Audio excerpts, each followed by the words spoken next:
nuestra frase del día nos van a permitir estudiar los elementos fuertes. Vamos a analizar la morfología de cada célula sanguínea, blancos, rojos y plaquetas, y vamos a observar la repercusión que tiene la alteración de estas células a nivel de salud en una persona.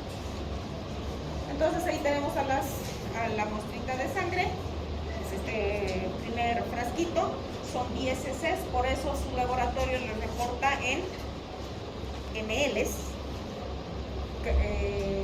la fracción por decilitro, porque son 10 ml. Estos 10 ml entra a la centrífuga y se divide en plasma y elementos fuertes. Del plasma se van a obtener todas aquellas sustancias inorgánicas, proteínas, vitaminas, minerales, electrolitos y todo aquello.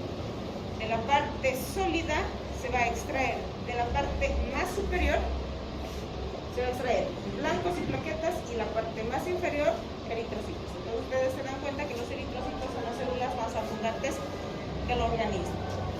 Y les había dicho, el Coulter nos permite a nosotros hacer un examen rápido, somero, de la cantidad celular que tiene el paciente, porque el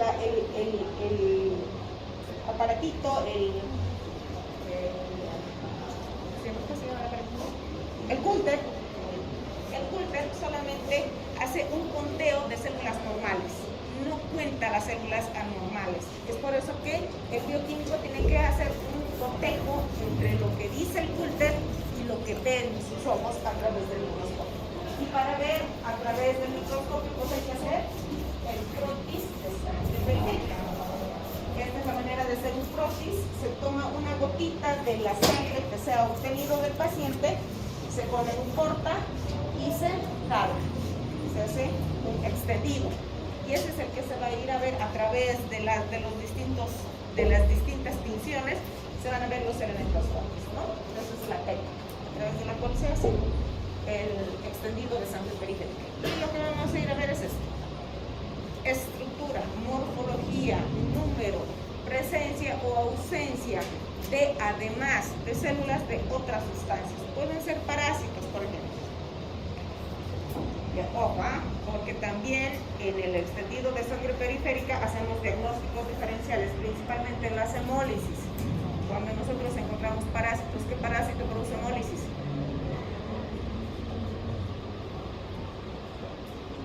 Los brasileros, ¿qué parásito produce hemólisis?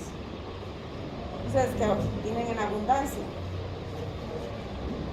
Malaria. La malaria produce hemólisis. Entonces, cuando ustedes van frente a una anemia hemolítica, el primer diagnóstico diferencial es la malaria. Entonces, eso es lo que nos va a mostrar a nosotros nuestro extendido de sangre periférica. Además, nos va a permitir observar, nuevamente repito, alteraciones morfológicas, dacreocitos, espinocitos, células diana, que eso nos indican patologías. Entonces les decía, el Coulter, este aparatito, nos va a sacar este papelito. Y este papelito, evidentemente, si ustedes se fijan, todo está en inglés, pero es lo mismo que su homograma. Tiene eritrocitos, tiene leucocitos, tiene volumen corpuscular medio, tiene plaquetas, tiene todo. Solamente que esto es en inglés porque el aparatito lo hacen en Estados Unidos o lo hacen en Europa. Y pues tienen que comenzar a familiarizarse, porque esto es lo que ustedes van a recibir en emergencia. Todas las emergencias, o la mayoría de las emergencias, tienen su Coulter. Y esto es lo que les va a permitir a ustedes hacer un diagnóstico rápido, de urgencia, de un paciente, porque esto sale en 10 minutos. En cambio, el hemograma por lo menos necesita entre 45 minutos a una hora hacer cotejado con el laboratorio. Pero esto ya les va a permitir a ustedes hacer un diagnóstico somero, un diagnóstico rápido, un diagnóstico de urgencia, para que ustedes puedan socorrer a su paciente. Entonces acá está, ¿no?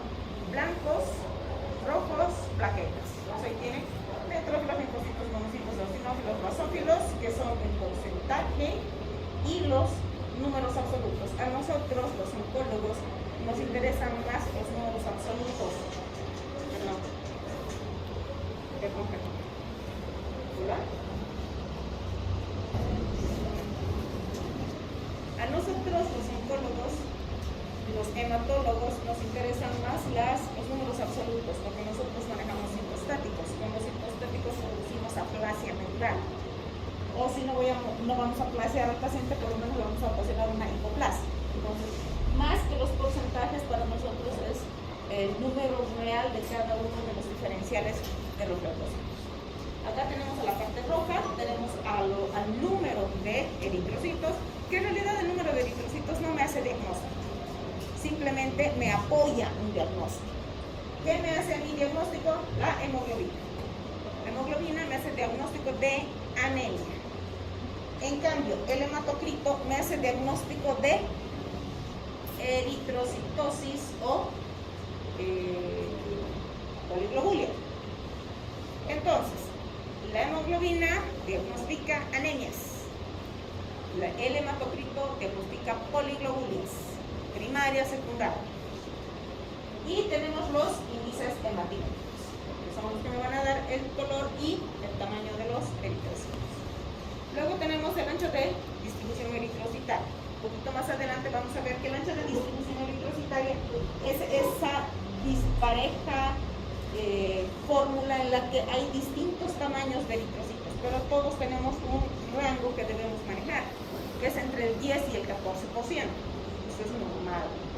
Si mi rango de distribución eritrocitaria supera los 15%, quiere decir que ese paciente tiene algo en médula.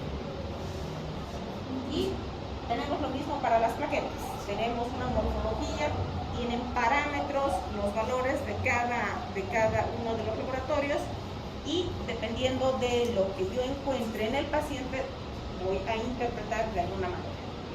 Las plaquetas y los blancos lo vamos a dejar para el siguiente capítulo. Ahora nos vamos a dedicar exclusivamente a la parte roja.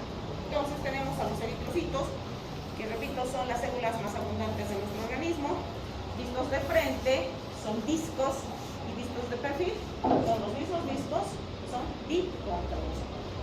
Tienen un tamaño estándar, que es entre 7.5 y 8 micras, y de 2 micras en la parte más gordita que ustedes tienen, aplanándose hacia la parte media, donde tiene aproximadamente 1.5 micras.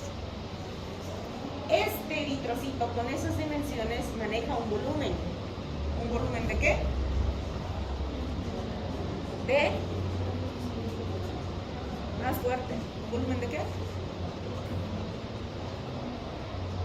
Hemoglobina. ¿Verdad? Entonces, les decía, contienen en su interior a la hemoglobina, que es la proteína transportadora de oxígeno. Por lo tanto, tiene un volumen. El volumen de este eritrocito es de 80 a 100 femtolitros. Ese es el volumen normal. Es por eso que cuando ustedes tienen un laboratorio, el primer índice matimétrico que tienen que ver es el volumen corpuscular medio, que eso es lo que les denota la cantidad de líquido que tiene dentro del eritrocito. Por debajo de 80 es un microcito, por encima de 100 es un macrocito. Luego tenemos, ahí está. Entonces tenemos el volumen corpuscular medio, normal, de 80 a 100. Menos de 80, microcito. Más de 100, macrocito. Entonces, si ustedes se fijan acá, tenemos un eritrocito chiquitito con relación a este que es un eritrocito normal. Entonces, este es un eritrocito. Por el contrario, aquí tenemos estos eritrocitos que son normales y tenemos este, que son eritrocitos más grandes. Entonces son macrocitos. Cuando yo veo en mi frotis de sangre periférica más eritrocitos chiquitos, estoy frente a una microcitosis. Por lo tanto, pueden ser 4 tipos de patologías. Pueden ser anemia ferropénica, anemia de enfermedades crónicas, talasemia, una anemia sideroblástica o una intoxicación por plomo. Cuando estoy frente a una microcitosis. Si estoy frente a una macrocitosis, puede ser anemia megaloblástica y anemia no megaloblástica. Las anemias megaloblásticas pueden ser por déficit de ácido fólico B12 o de factor intrínseco. Y las no megaloblásticas por alteración netamente de la estructura del hígado, una hepatopatía. Entonces, esto me permite a mí saber mi frotis de sangre periférica. Cuando ustedes vean un laboratorio, se van a fijar en la parte donde dice observaciones. En observaciones va a estar reportado si son microcitos o son macrocitos. O puede estar reportado como anisocitosis o poiquilocitosis. Vamos a ver más adelante qué es eso. Entonces aquí tengo un frotis de sangre periférica donde yo voy a ver macrocitos con un polimorfo nuclear con sus múltiples lobulaciones. Esto es típico de una anemia megaloblástica por déficit de vitamina B12. ¿Cómo hago mi diagnóstico de un déficit de vitamina B12? A través del frotis de sangre periférica. Luego tenemos la hemoglobina corpuscular media, que es nuestro otro índice matimétrico que nosotros tenemos que considerar en el momento en el que estamos leyendo el hemograma. Esto me denota a mí el color de mi eritrocito. ¿Y el color lo determina qué?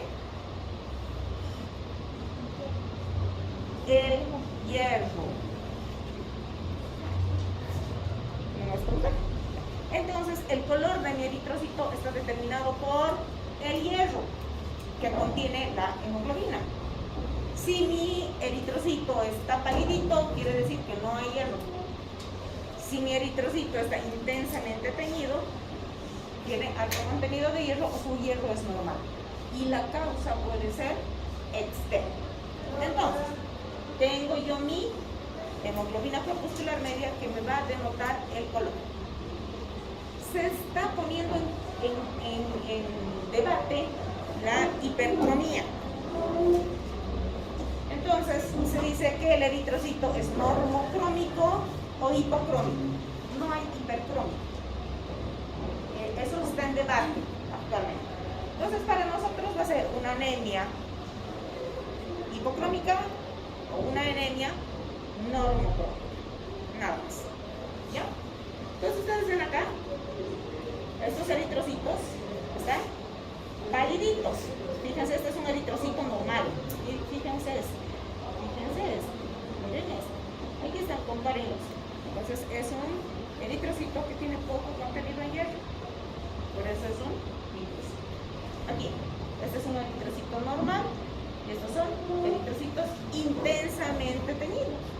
Entonces, tienen concentraciones aumentadas de hierro. Por eso son hipercrómicos. Repito, este término está en debate actualmente. Les decía la anisocitosis. Para saber qué es una anisocitosis, primero yo tengo que saber que durante la diferenciación y maduración de los eritrocitos cambian de tamaño. Empiezan por una célula grande y van disminuyendo su tamaño, van perdiendo su núcleo y van perdiendo sus organelas, por lo tanto se va haciendo cada vez más pequeño. Entonces, cuando llega la última parte de su maduración, la célula previa al eritrocito maduro se denomina reticulocito. El reticulocito es una célula un poquito más grande que el eritrocito maduro. Entonces, nosotros tenemos células de distintos tamaños en sangre periférica, pero tenemos un rango, un porcentaje de esa diferencia. Ese porcentaje es más o menos entre el 10 y el 14%, 15% para alguna literatura. Si está entre el 10 y el 15%, mi anisocitosis es normal. Perdón, mi índice de, mi rango de distribución eritrocitaria es normal. Pero si sobrepasa el 15%, estoy hablando de una anisocitosis. ¿Qué quiere decir?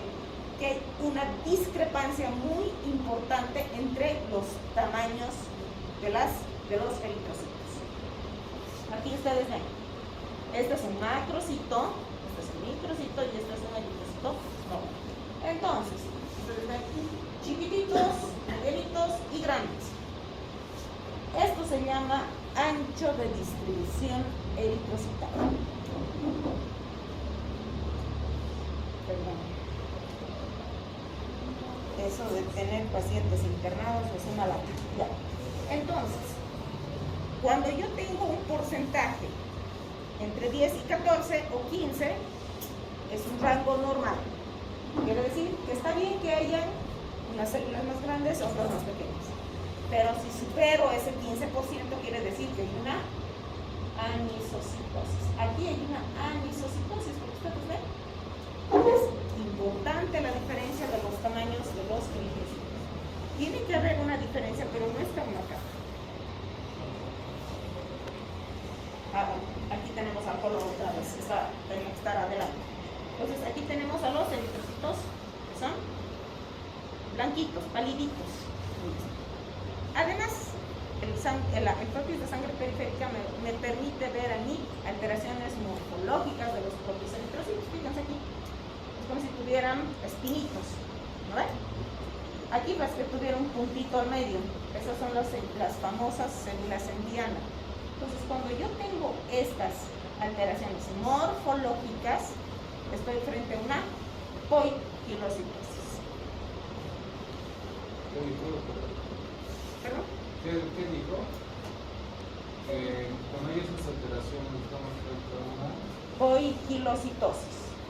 No se preocupen, todo está escrito en lo que les he pasado. Esto es un resumen a grandes rasgos de lo que tienen ustedes en los textos que les he pasado. Les voy a ir dando biometría hemática en cada tema, no se preocupen, este es un repaso somero de lo que estamos viendo. Vamos a ver en profundidad en cada uno de los capítulos. Entonces aquí tienen un resumen bien escueto de lo que son alteraciones morfológicas. Es por eso que yo necesito que ustedes sepan qué es un frotis de sangre periférica y lo que me puede diagnosticar el frotis de sangre periférica, porque eso está reportado en su hemograma vulgar común y simple. Entonces aquí tenemos un eritrocito normal, aquí tengo uno que se llama esferocito. ¿Cuál es la diferencia entre este y este? Este tiene un puntito pálido al centro, porque es bicóncavo. Este no es bicóncavo, es un redondo entero, por eso se llama esferocito. ¿Y cuándo voy a encontrar yo un esferocito en sangre periférica? Cuando estoy frente a una esferocitosis hereditaria. Entonces, un esferocito reportado en mi hemograma significa que mi paciente puede estar cursando con una alteración genética, lo que a mí me obliga a estudiar médula ósea. Aquí tengo un eritrocito, es otra alteración genética en la que los eritrocitos tienen una alteración en la estructura de la membrana, o sea, es una alteración de la membrana. Y esto se encuentra en una eritrocitosis hereditaria. Aquí tengo un codocito, o células diana. Se llaman así porque tienen un puntito rojo al centro y tienen una palidez alrededor, un halo pálido. Es como esas, ustedes botan sus darditos, a eso se llama célula diana. Y esto es característico de la talasemia. ¿Qué es la talasemia? Es una hemoglobinopatía. ¿Qué significa? Una alteración en la estructuración de la hemoglobina. Si en mi hemograma están reportadas células diana, yo tengo la obligación de hacer electroforesis de hemoglobina. Aquí los que vamos a ir viendo en la parte de patología, cómo se estructura la hemoglobina. Por eso necesito que ustedes vengan leyendo conmigo, no se retrasen, porque no les va a alcanzar el tiempo para leer 48 horas antes de su examen. Aquí tengo una acantocita. Los acantocitos son eritrocitos que tienen como manitos. Y esto es típico de una hipoproteinemia o una A-beta-proteinemia. Es una alteración en la estructura proteica del eritrocito. Aquí tengo un equinocito, que es lo que les decía, como si tuvieran espinitos. Aquí hay un esquistocito, un bacteriocito, tiene la forma de una lámina, el drepanocito es típico de la anemia drepanocítica, ¿Por qué? Porque también es una alteración en la estructura de la membrana del eritrocito. Ustedes saben que los eritrocitos tienen que pasar por capilares muy delgados. Para eso su membrana se alarga y cuando pasa por el capilar vuelve a su estructura original. Aquí no puede hacer eso. Pasan por los capilares más delgados y no pueden volver a tener la estructura normal que es un disco bicóncavo. Y esto hace que el paciente tenga tendencia a las trombosis. Luego aquí tenemos el fenómeno Rullock, que es como una pila de monedas, es como si estuvieran los eritrocitos apilados, formados. Y esto generalmente nosotros vemos en los mielomas múltiples. También podemos ver en algunas fases del embarazo. Tenemos al patrocito, al cuerpo de Heinz. Los cuerpos de Heinz son precipitaciones del hierro cuando hay una alteración en la absorción y metabolismo del hierro a nivel medular. Ahí es donde vamos a ver estas estructuras. Y estas estructuras están recortadas en su hemograma. Aquí tenemos los cuerpos de Powell-Collie. Esto generalmente se presenta cuando hay problemas esclénicos. No se olviden que el vaso es el principal órgano que hace un recambio de las células gastadas o viejitas. Entonces, ahí es donde se lleva a cabo este reciclaje, si ustedes quieren. Pues cuando hay alteraciones a nivel esplénico y el paciente tiene que ser sometido a una esplenectomía, pues los eritrocitos aparecen con estas inclusiones, así se llaman, inclusiones. El sideroblasto. El sideroblasto es un eritrocito en el que tiene mucho depósito de hierro, porque o es un defecto genético, como vamos a ver en el metabolismo del hierro, o se debe a que este hierro no está siendo metabolizado de la manera adecuada a nivel medular. Entonces, la presencia de un sideroblasto o un siderocito en sangre periférica significa que hay una alteración genética. Y esto se encuentra en la anemia sideroblástica. Y hay otras inclusiones, las inclusiones basófilas, y hay otras más que vamos a ir viendo cuando vemos cada uno de las patologías. Entonces ustedes ven acá, aquí hay un fenómeno Rullock, aquí hay un vaciocito, aquí hay un eritrocito fragmentado, aquí tenemos una célula diana.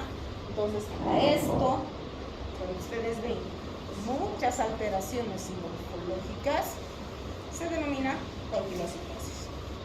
Ahora, existen condiciones que sí van a tener presentes la anisocitosis y colquilocitosis, que puede ser por un defecto propio de la médula o puede ser un defecto propio en sangre periférica. Y eso es lo que nos va a determinar a nosotros los reticulocitos. Entonces, anisocitosis es típico de una anemia ferropénica. Colquilocitosis es típico de una anemia con base en una alteración genética. Puede ser talasemia, anemia sideroblástica, puede ser una hemoglobinopatía. Eso ya vamos a ir viendo en cada una de las patologías. Entonces aquí tenemos ejemplos, ustedes ven acá, estos eritrocitos que tienen como espinitos.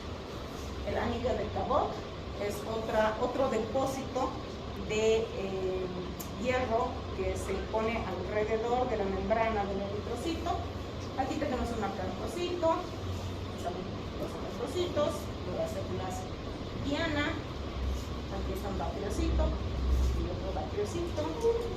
Entonces, esto viene reportado en su hemograma. Y esto es para que ustedes lo consideren, no es para que digan, aquí con ustedes. Son ustedes, como médicos generales, los primeros que van a ver esto.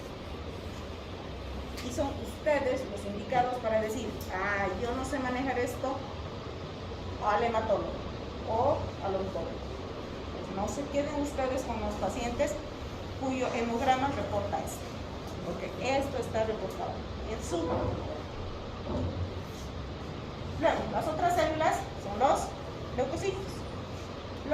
leucocitos son los glóbulos blancos o las células que van a defender nuestro organismo frente a la agresión de una noxa, cualquiera que sea esta, térmica, mecánica, química, parasitaria, bacteriana, viral, lo que ustedes quieran. Son noxas. Y las primeras que van a ir a defender a nuestro organismo son los leucocitos. Los leucocitos en general, ustedes ya saben que tienen que ir aprendiendo los valores de referencia, o sea, los valores normales, que van de 5 a 10.000. Hay laboratorios que dicen de 5.000 a 11.000, otros de 5.000 a 9.000. Todo depende del reactivo que utilice cada laboratorio. Pero para ustedes es un rango que hay que tener muy en cuenta antes de hacer un diagnóstico. Si ustedes dicen, este paciente tiene 11.000 de leucocitos, tiene una infección, cuando su valor de referencia esté entre 6 y 11, ustedes están cometiendo un error. Ustedes pueden administrar una medicación equivocada. Entonces, lo primero que tienen que ver son los valores de referencia del laboratorio que está realizando ese examen. ¿Cuáles son los leucocitos? Los más importantes, los neutrófilos, que son los más abundantes, que es entre el 40 y el 70%. Alguna literatura dice 45, otros dicen 40, otros dicen 35, otros dicen el valor mayor es de 60, otros de 65, otros de 70. Repito, todo viene dependiendo del reactivo que utilice el laboratorio. Pero ustedes tienen que tener la idea de que 60, 65 está dentro de lo normal. Y cuando no superan los 12.000, está dentro del rango normal. Entonces, no tienen autorización para administrar antibióticos. Los siguientes son los linfocitos. Los linfocitos tienen un rango de entre 20 a 35%. Los linfocitos son los que van a despertar el sistema inmunológico y van a generar anticuerpos. Es la segunda línea de defensa del organismo. Luego están ya los eosinófilos, los basófilos y los monocitos, que tienen un rango de porcentaje más bajo, que eventualmente, por ejemplo, los eosinófilos van a estar aumentados en reacciones alérgicas o en reacciones parasitarias, en una infestación parasitaria. Los basófilos como tal no tienen, digamos, una repercusión patológica, pero sí pueden acompañarse de algunas infecciones virales, y cuando realmente están elevados los basófilos, esa es una neoplasia mientras ustedes no demuestren lo normal. Y los monocitos. Los monocitos son otro tipo de glóbulo blanco o de leucocito que por sí sola no van a darles un diagnóstico de una patología específica, pero sí va a acompañar algunas patologías. Cuando hay una monocitosis marcada, sí, ustedes tienen que hacer diagnóstico diferencial con algún tipo de neoplasia, líquida o sólida. Entonces aquí tenemos al neutrófilo hipersegmentado, lo que les decía, cuando vamos a ver un neutrófilo hipersegmentado en una anemia megaloblástica por déficit de B2. El callado. El callado es una célula inmadura al neutrófilo. Normalmente algunos laboratorios no los reportan. Si está presente, es indicativo de un proceso infeccioso. Algunos laboratorios dicen que hasta el 2% es normal. Entonces, cuando ustedes tengan callados, lo primero que tienen que ver es número total de leucocitos y una neutrofilia. Si hay una leucocitosis con neutrofilia y presencia de callados, eso sí es un proceso infeccioso. Pero si sus callados están presentes con leucocitos normales y neutrófilos normales, eso no es infección. Ojo, otro detalle que tienen que tener en cuenta cuando ustedes vayan a leer un laboratorio. Aquí tenemos a los eosinófilos, los basófilos. Si ustedes se fijan, su estructura morfológica es distinta. Entonces, ¿para qué nos sirve esto? Esto, por ejemplo, no lee el CULTE. Esto lo ve el laboratorista o el químico que está a cargo de realizar la prueba.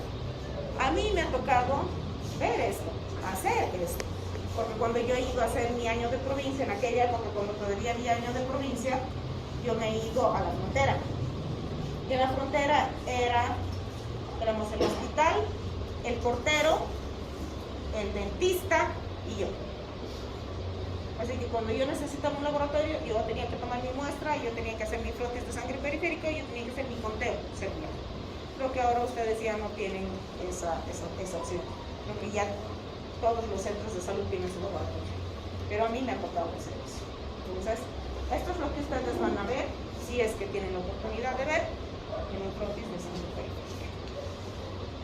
Y las últimas células, pues son las plaquetas. Las plaquetas que no son células como tal, sino fragmentos celulares, porque de una célula gigante, que es el megacariocito, durante su maduración van a ir desprendiéndose fragmentos, la célula va a ir fragmentándose y los restos se llaman plaquetas. Toda la maduración de la plaqueta se lleva a cabo en médula y solamente pasan plaquetas a sangre periférica. Cuando están inactivas son redonditas y se hacen como estrellitas o les salen patitas solo cuando tienen que activarse o solamente cuando se activan por algún motivo. Ustedes aquí ven plaquetitas, son las células más chiquititas en el frotis de sangre periférica. Entonces, ¿cuál es la repercusión de una alteración en mi sangre periférica sobre la salud de mi paciente? Anemias o poligloburias. Las anemias de todo tipo, de todo color, de toda forma. Las vamos a ver cada una en su patología. Hay clínica que es típica de la anemia y hay clínica que es vaga. Por ejemplo, un paciente que viene, consulta con fatiga, malestar, cansancio, tiporexia, mareos, tiene todo y no tiene nada. Con eso no pueden hacer diagnóstico. Pero sí clínicamente, ese paciente puede estar pálido, puede estar despertado, puede tener taquicardia, puede estar leforético, enflaquecido, adelgazado. Entonces, su anamnesis, su examen clínico, ya les orienta que el paciente tiene una patología, digamos, importante, porque ya hay sintomatología. Pero eso no les hace diagnóstico. Puede ser cualquier cosa. Puede ser una insuficiencia cardíaca, puede ser una insuficiencia renal. Entonces, ¿qué es lo que les va a completar su diagnóstico? Su laboratorio. ¿Ya?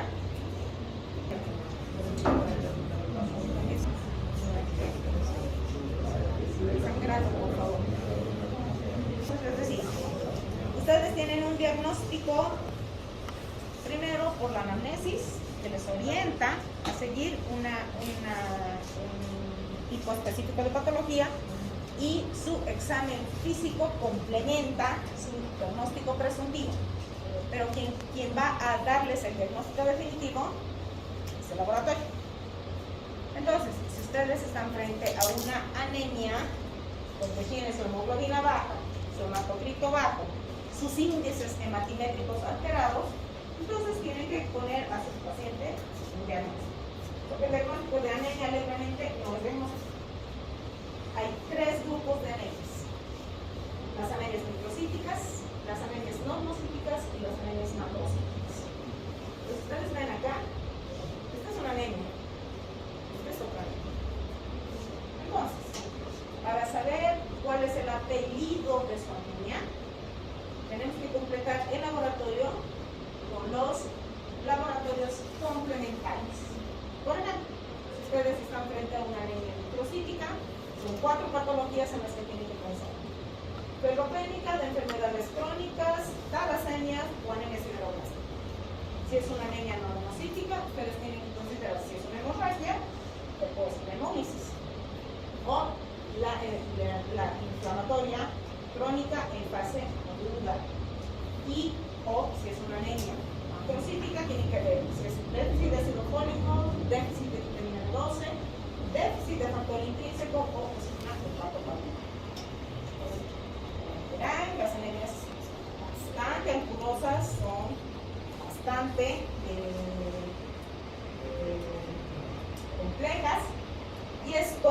ustedes están viendo aquí, es una talasemia.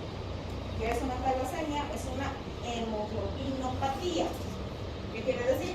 Que hay una alteración en la estructuración de la hemoglobina, que termina en una anemia microcíclica. Como ustedes pueden ver, existen muchas patologías que nos puede reportar el laboratorio. Y no es cuestión de poner anemia y transfúndanle, pues anemia y denle hierro. Cada anemia tiene su tratamiento específico. ¿Qué lo van a hacer a una talasemia si es una alteración genética? ¿Le van a dar hierro? ¿Para qué? ¿Lo van a transfundir? Eventualmente. ¿Por qué? Porque no se está formando hemoglobina. Y al no formarse hemoglobina no está oxigenando tejidos. Entonces, dándole sangrecita, nos van a mejorar su estado general. ¿Pero lo van a curar? No. Entonces, a este paciente no le van a dar hierro.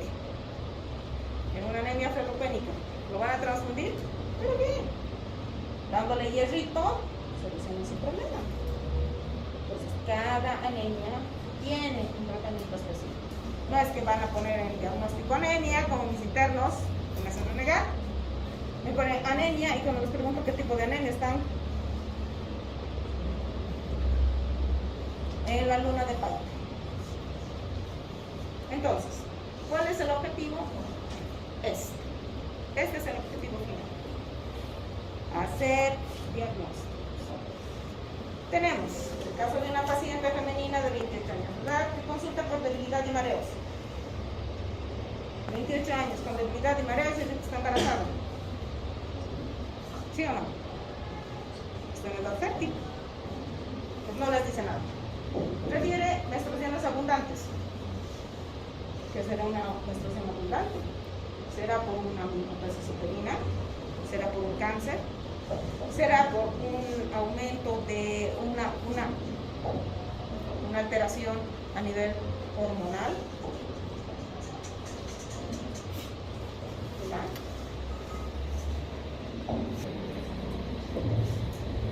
Entonces, tenemos, les decía, una paciente femenina que está en edad fértil, tiene 28 años, presenta debilidad y mareos, menstruaciones abundantes, podría ser una polimenorrea, una menorragia, lo sabemos.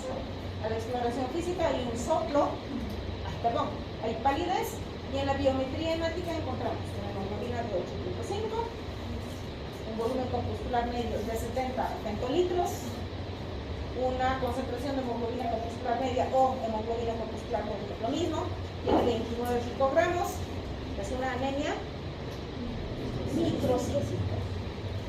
Entonces, sumado a eso, sus leucocitos son normales y plaquetas normales, estoy frente a una anemia pura, microcíclica. ¿Cuántas patologías hay en las anemias microcíclicas? ¿Cuál?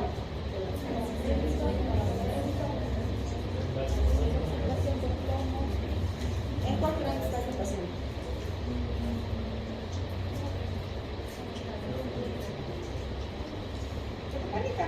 ¿Por qué? Por el sangrado.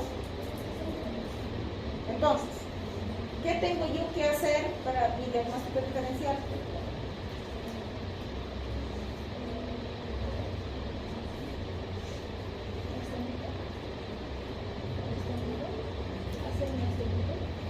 En el frotis de sangre periférica me va a decir ahí es miocitosis. Okay. Una anemia moderada generalmente se acompaña de una miocitosis. ¿Qué tengo que hacer para hacer diagnóstico diferencial? Si estoy pensando en una anemia ferropénica. Ese es su examen, por su pregunta es su examen, por si acaso. ¿Qué debo hacer? Para confirmar o descartar que sea una anemia ferropénica.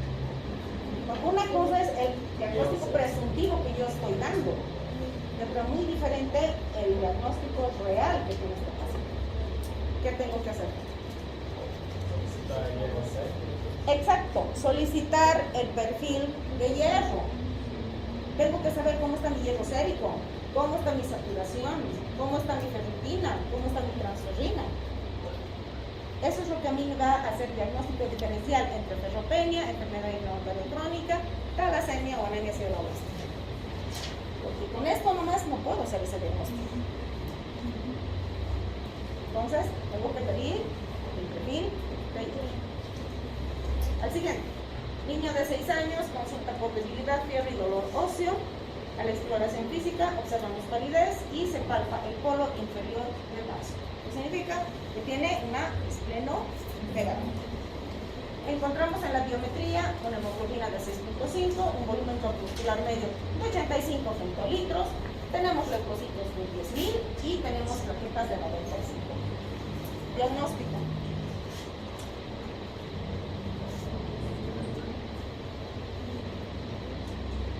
Ay, no había sido tan sencillo, ¿no? Diagnóstico.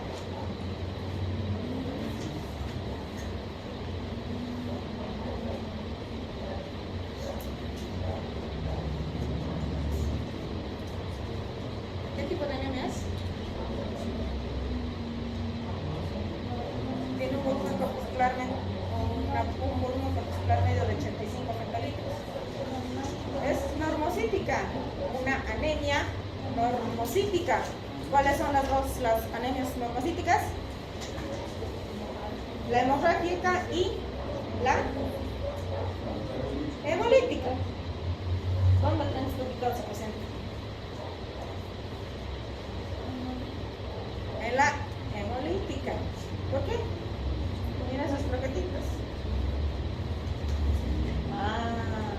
¿Eso quiere decir? Que tienen que estudiar, ¿no? Porque esto es un rompecabezas. Las piezas están por todo lado. Ustedes lo tienen que hablar. ¿Qué necesito de complemento a este paciente para terminar de hacer su diagnóstico?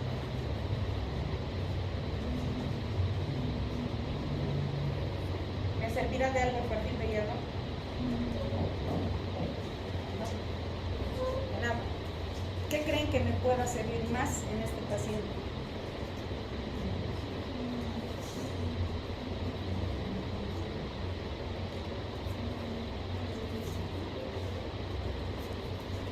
¿Qué estudio le podría servir más a este paciente? Complementario a su hemograma, evidentemente. Si está embolizando,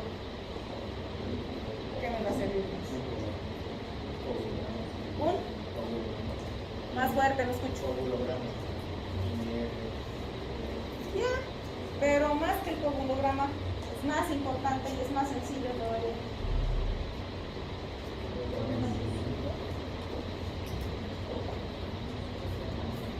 Más fuerte, soy sorda.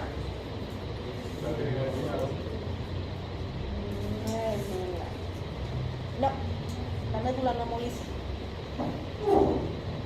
Tibio. Exacto, bilirrubinas. ¿Por qué? ¿Qué le pasa al eritrocito cuando se rompe? Sale su hemoglobina. ¿Cuál es el producto de degradación de la hemoglobina? La bilirrubina. ¿Te sirve más un perfil hepático? Y para hacer diagnóstico más finito todavía, para ver si es de tipo inmunológico o no inmunológico, pido un laboratorio que se llama Coombs. Si el Coombs es positivo, es de origen inmunológico. Quiere decir que anticuerpos me están destruyendo los eritrocitos. Que puede deberse a cualquier causa. Un medicamento, un alimento, una noxa, un polen, lo que sea, que le genera anticuerpos, y los anticuerpos destruyen sus eritrocitos. Hemolis. Siguiente. Hombre de 64 años que consulta el servicio de urgencia por adinemia, fatiga, palpitaciones de 2 meses, viene exacerbándose, luego se hace más intolerable en los últimos días, además de disnea, de esfuerzos, al examen físico, pálido, taquicárdico, con una frecuencia cardíaca de 90 por minuto y un soplo pansistólico de tipo funcional.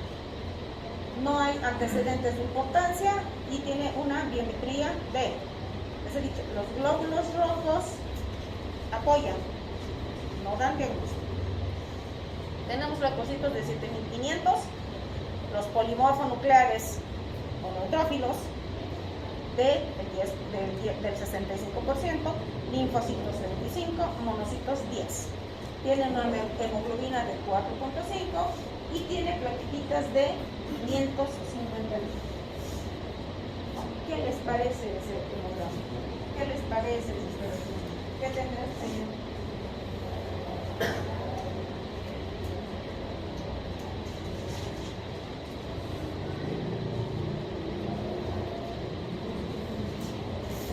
¿Qué otro complemento necesito para hacer mi diagnóstico más finito? O aproximarme más a su diagnóstico real.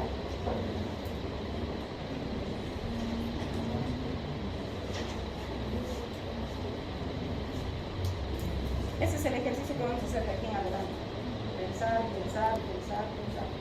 ¿Qué creen que tengo?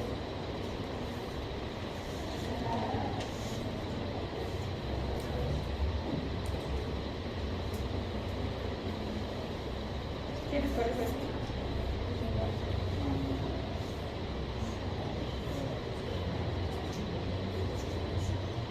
¿Estará normal? ¿Estará elevado? ¿Está elevado? Su hemoglobina muy baja. Miren su motocristo, ¿verdad? Entonces, ¿qué les dice eso? No les dice nada. ¿Cómo van a hacer un diagnóstico? Tiene una anemia. ¿Y qué tienen que pedir el médico? Índices hematimétricos para clasificar su anemia. No tiene. ¿Qué más? ¿Qué otra cosa le sirve más? Frotis de sangre periférico. Eso tiene que ser. Entonces, para eso es esto, ese ejercicio. Para saber qué cosas puedo pedir que me sirvan a mí para hacer diagnóstico. Este es su examen, por si acaso. Este es su examen. Se equivocan en una respuesta, se equivocaron en las siguientes 5. Así es. Claro. Vayan estudiando. Conclusiones.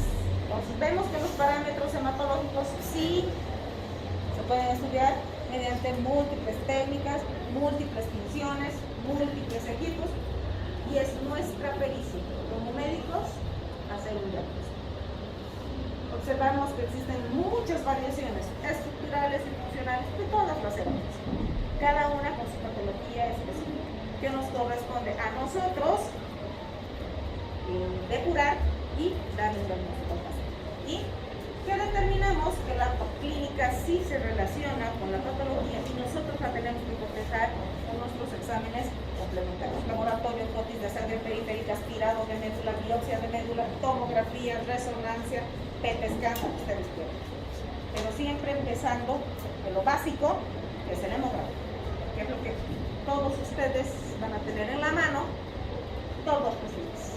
Es pan de cada día. Si ustedes no están conformes con un laboratorio, tienen que repetir su laboratorio. Si su clínica y su examen físico no va de acuerdo con su laboratorio, tienen que volver a repetir, volver a insistir y decir qué es lo que está pasando con este paciente. Hola.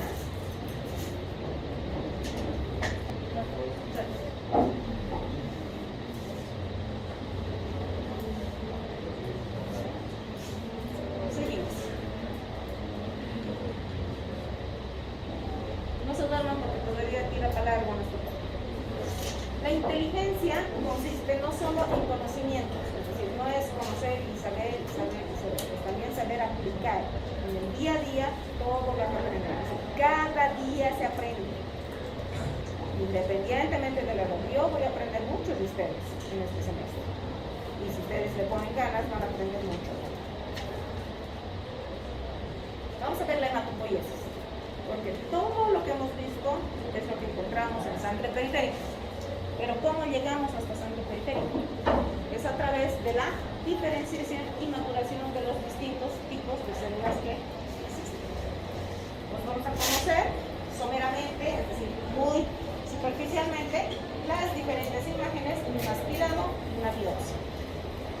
Vamos a observar células sanguíneas desde el origen hasta sangre periférica y vamos a identificar identificar en las imágenes giros rojos, blancos y de plaquetas, que son los megacariocitos. Vamos a definir brevemente qué es una médula ósea y cuáles son sus principales funciones. Entonces, la médula ósea es lo que está dentro de los huesos y es donde se originan las células. Entonces, tenemos acá, esto que ustedes ven es hueso trabecular, es hueso, esta parte sólida. Y estos son los nichos celulares o médula ósea propiamente. Y es aquí donde comienzan a generarse las células. Entonces, ¿cuándo y cómo hacer esa diferencia? Como habíamos visto en el primer tema, el aspirado de médula y la biopsia, hemos dicho cuáles son las diferencias, ¿no? En el aspirado es netamente células, lo que se ve en la placa. En cambio, en la biopsia se ve hueso trabecular. Entonces, esto es hueso trabecular, estas son células adiposas, el rosadito es el hueso trabecular y estos son los nichos celulares. Y esto es un aspirado donde solamente vamos a ver células. Ustedes no van a ver, como les digo, esto es enteramente del especialista, del hematólogo, pero eventualmente ustedes, si tienen la oportunidad, aprovechen y vean. Entonces, estos son las células inmaduras. Estas son células indiferenciadas. Estas son las células a partir de las cuales se van a ir madurando, se van a ir diferenciando y madurando en células para llegar a sangre. Ustedes ven esto, es una célula que tiene bastante citoplasma. Este es un nido de células leucocitarias. En cambio, esta, si se fijan, es casi núcleo, no hay citoplasma. Esta es de la línea eritrocitaria. Y ustedes ven esta célula de acá, que es una célula gigante, es de la línea megacariocita. Entonces sí existen diferencias que sí pueden hacerse en un aspirado o en una biopsia de médula. Estos, por ejemplo, son nichos de células. Acá esta es una célula gigante, este es un megacariocito. Estas son células adiposas. Esto es biopsia y esto es aspirado. Entonces ustedes ven que hay una célula que tiene bastante citoplasma, es de la línea leucocitaria. Se va a diferenciar y va a madurar en uno de los 5 leucocitos que hay. Aquí lo mismo. Este es de la línea leucocitaria, este es de la línea eritrocitaria.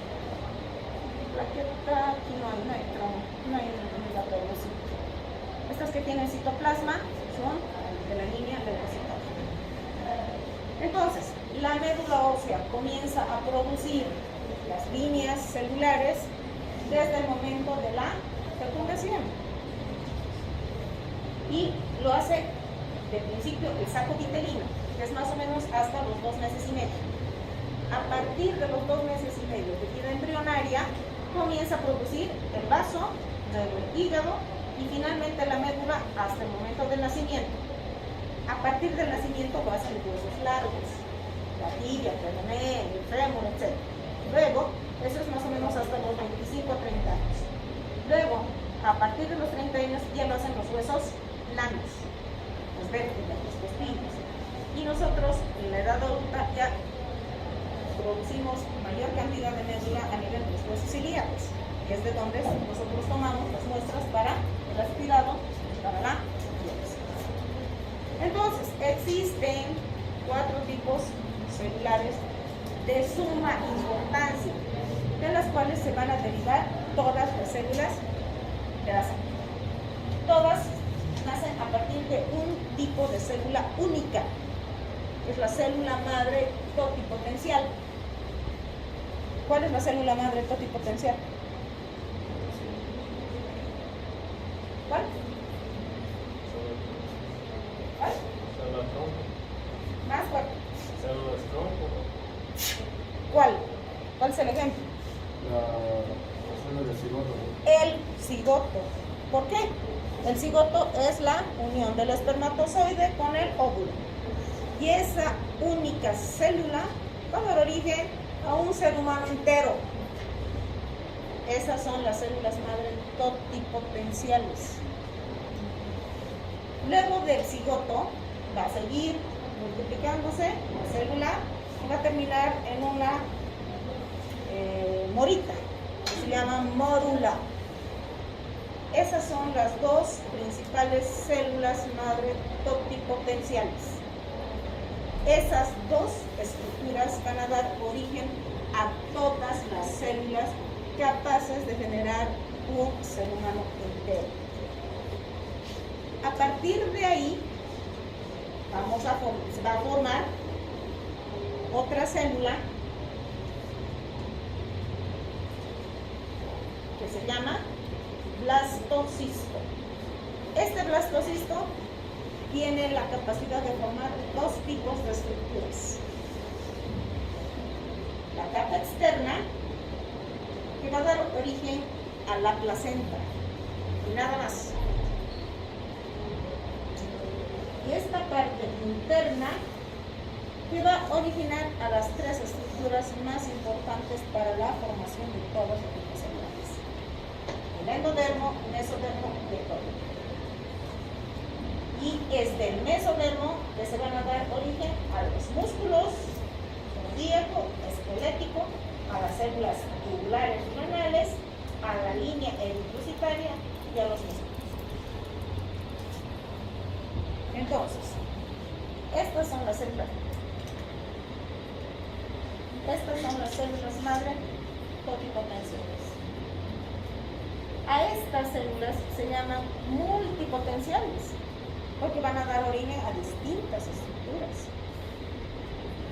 Pero esta estructura externa solo va a originar un órgano, que se llama la célula madre. Y son las células de acá que van a dar origen al resto de las células.